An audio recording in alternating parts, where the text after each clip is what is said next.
고대 이집트의 신전 벽화와 상형 문자들을 보면서 많은 사람들이 궁금해하는 것이 있습니다. 과연 모세시대 이집트인들은 이스라엘에 대해 어떻게 기록했을까요? 성경에서는 이스라엘 백성들이 이집트에서 노예로 살다가 모세를 통해 탈출했다고 하는데 정말 이집트 측 기록에도 이런 내용이 남아있을까요? 먼저 결론부터 말씀드리면 현재까지 발견된 이집트 문헌 중에서 이스라엘이라는 이름이 등장하는 가장 오래된 기록이 하나 있습니다. 바로 메르네프타 석비라고 불리는 것인데요. 이 석비는 기원전 1208년경 제19왕조 파라오 메르네프타가 자신의 군사적 승리를 기념하여 세운 것입니다. 테베의 카르나크 신전에서 발견된 이 석비에는 놀랍게도 이스라엘은 황폐되었고 그의 시는 더 이상 없다라는 문구가 새겨져 있습니다. 이 기록이 중요한 이유는 당시 이스라엘이 실제로 팔레스타인 지역, 즉 가나안 땅에 존재했다는 것을 보여주기 때문입니다. 하지만 흥미로운 점은 이스라엘이 도시나 국가 이름이 아니라 민족이나 집단의 이름으로 기록되어 있다는 것입니다.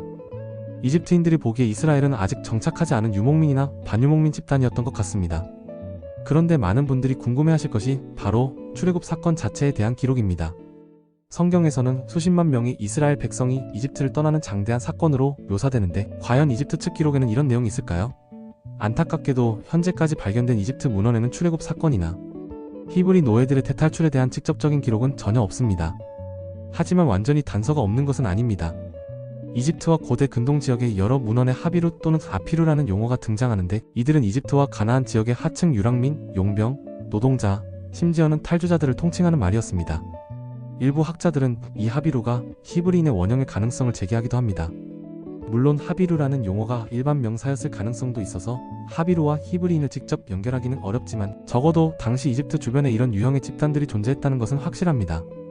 그리고 이스라엘인들의 강제 노역과 관련된 간접적인 증거들도 있습니다.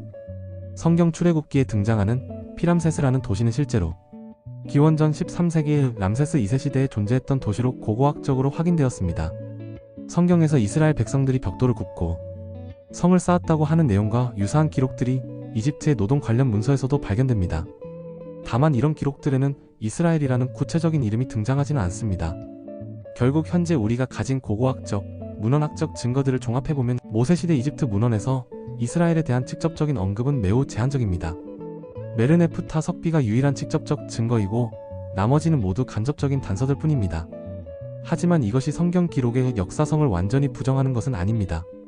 고대 근동 지역의 복잡한 정치적, 사회적 상황을 고려할 때 우리가 아직 발견하지 못한 증거들이 더 있을 수도 있고 또한 당시의 기록, 문화와 보존 환경을 생각해볼 때 모든 역사적 사건이 문서로 남아있을 것이라고 기대하기는 어렵기 때문입니다.